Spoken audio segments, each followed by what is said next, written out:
Hai semuanya, selamat datang di Tarot Uni. Hai, apa kabar kalian semuanya? Semoga alam semesta selalu menyertai kalian semua ya. Kali ini jumpa lagi bersama Uni, tapi bukan dengan segmen baca tarot. Kali ini Uni bakalan bantu kalian untuk melakukan terapi pribadi di rumah masing-masing. Nah, terapi mandiri yang akan Uni ajarkan ini adalah terapi ketika kalian merasakan stres. Banyak banget soalnya yang request ataupun bertanya pada saat konsultasi di Tarot Uni, gimana sih caranya ngilangin stres dengan cara pribadi tanpa harus pergi ke psikolog ataupun terapis lainnya. Nah, ini adalah terapi yang mungkin kalian bisa lakukan sendiri di rumah tanpa bantuan orang lain. Terapi ini Uni dapatkan dan pelajari pada saat kuliah S2 dan juga kuliah S1 di psikologi. Jadi mungkin bisa bermanfaat untuk kalian semua. Oke, sebelum mulai ke terapinya apa, nah di sini Uni mau jelasin, stres itu gimana sih? Kadang mungkin kita nggak tahu kapan kita stres. Atau mungkin kalian juga kurang peka terhadap diri kalian, kapan sebenarnya kalian lagi stres. Nah, untuk mengetahui kapan aja kalian stres, itu adalah dengan cara kalian harus bisa lebih pahami diri kalian.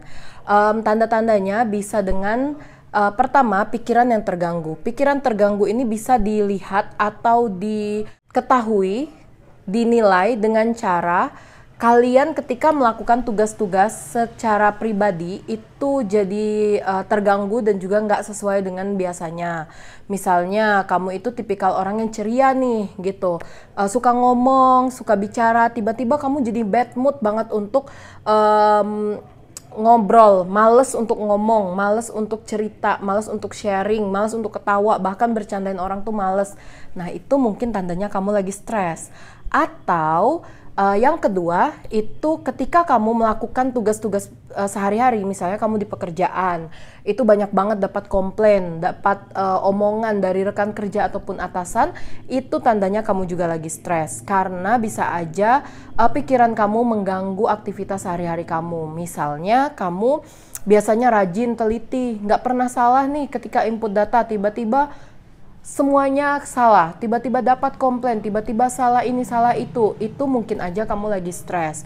Atau kalau kamu nggak kerja, masih kuliah ataupun sekolah, bisa aja kamu jadi males untuk ngerjain tugas-tugas kamu. Terus nilai jadi menurun, terus juga mungkin dapat komplain dari teman sekelompok kamu. Kok jadi presentasinya agak gagu ya, biasanya kamu lancar banget pas presentasi. Nah mungkin itu kamu lagi stres.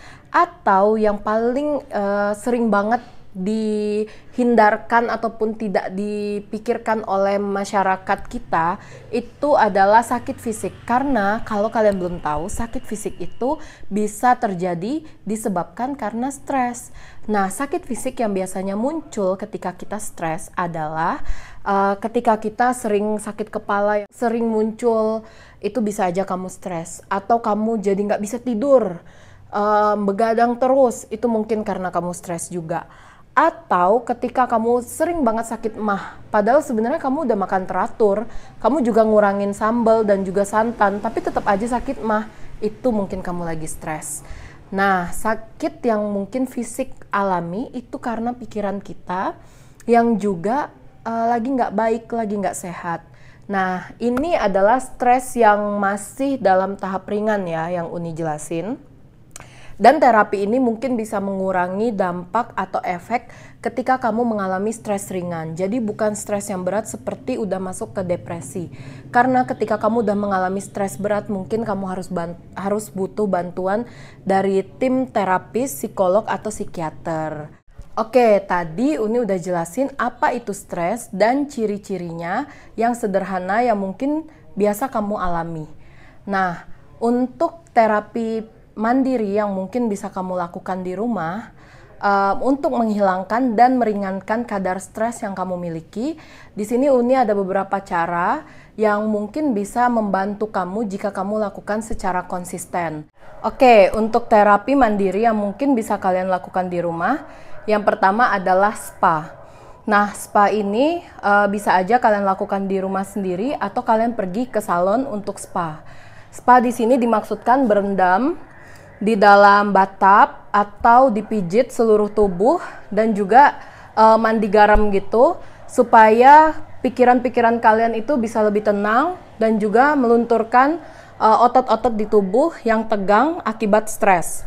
Nah, spa ini sangat bisa berguna karena itu bakalan bisa menetralisir lagi seluruh tubuh kalian. Nah, spa ini disarankan untuk dari atas kepala sampai bawah kaki ya. Jadi misalnya sampai kayak krim bath, terus juga lulur badan, pijit, lalu juga rendam kaki di air garam. Oke, untuk yang kedua, kalian bisa lakukan terapi mandiri dengan cara exercise atau olahraga di rumah ataupun di tempat gym.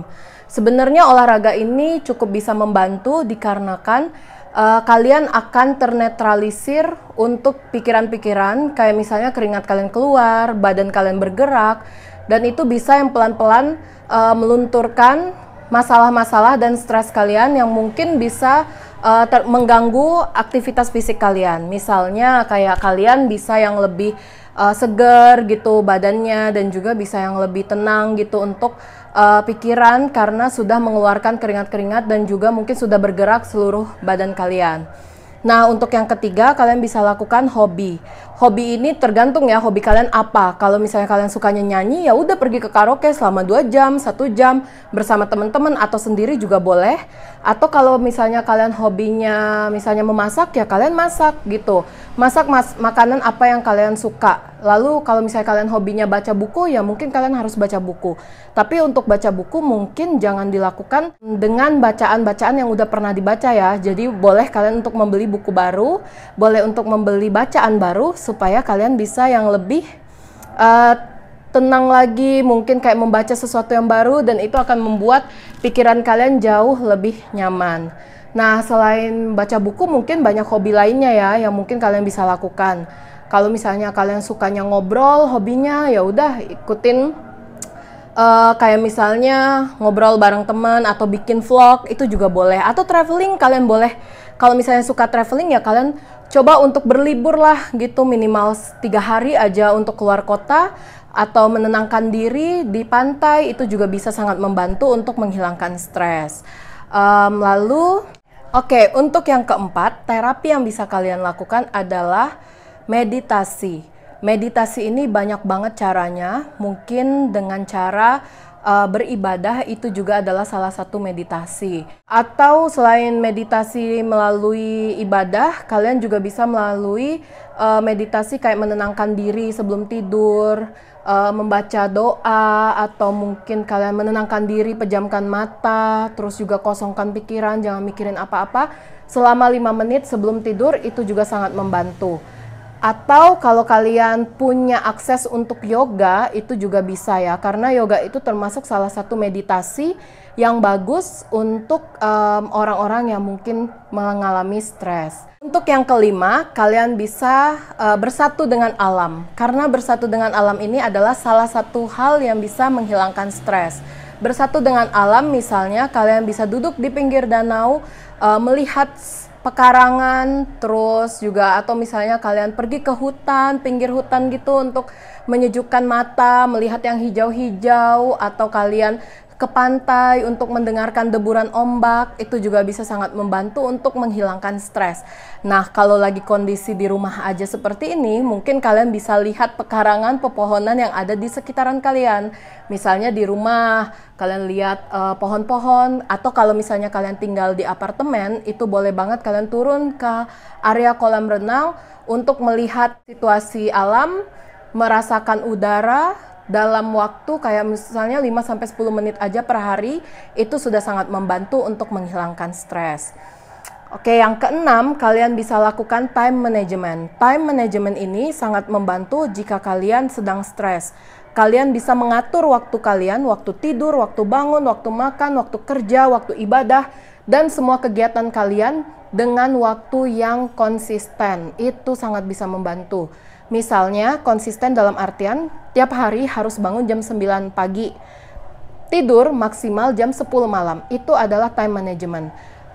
Untuk kerja minimal kerja hanya 6 jam aja boleh. Kalau lebih kalian nggak boleh. itu juga bisa sangat membantu. Misalnya kalau kalian diminta untuk lembur, kalian boleh izin aja untuk tidak lembur pada saat hari itu. Karena time management ini bisa sangat membantu untuk menghilangkan stres. Kalau kalian waktunya berantakan, itu akan membuat stres makin merajalela di tubuh kalian. Oke, untuk yang terakhir, kalian bisa lakukan dengan mendengarkan musik. Mendengarkan musik itu sangat bisa membantu untuk menghilangkan stres. Siapa sih di antara kita yang nggak suka dengerin musik? Walaupun genrenya berbeda-beda ya, pasti semua orang suka dengerin musik. Nah, ini sangat membantu untuk meredakan stres. Misalnya kalian setiap hari mendengarkan musik, bangun tidur dengerin musik, lagi kerja dengerin musik, lagi makan dengerin musik, itu sangat membantu. Dan musiknya kalian pilih musik yang sesuai, jangan musik yang mungkin kalian nggak suka. Kalau kalian sukanya dangdut, jangan pula kalian iseng untuk dengerin lagu pop. Mungkin itu bakal bikin kalian tambah stres gitu. Jadi ada baiknya pilih musik yang memang sesuai dengan karakter kamu dan kesukaan kamu. Oke, sekian dulu video Tarot Uni kali ini. Semoga bisa membantu untuk kamu yang selalu bertanya gimana sih caranya untuk menghilangkan stres. Nah, ini Uni udah kasih tips terapi di rumah yang mungkin bisa kalian lakukan tanpa bantuan psikolog. Tapi jika beberapa terapi yang Uni kasih ini belum bisa membantu kamu, kamu sebaiknya minta bantuan ke psikolog, terapis, ataupun psikiater ya. Jangan dipaksa untuk melakukan sesuatu yang tidak bisa mengubah kamu gitu. Ini hanya untuk kamu yang mungkin kadar stresnya masih sangat ringan. Semoga membantu. See you di video Tarot Uni lainnya. Bye-bye.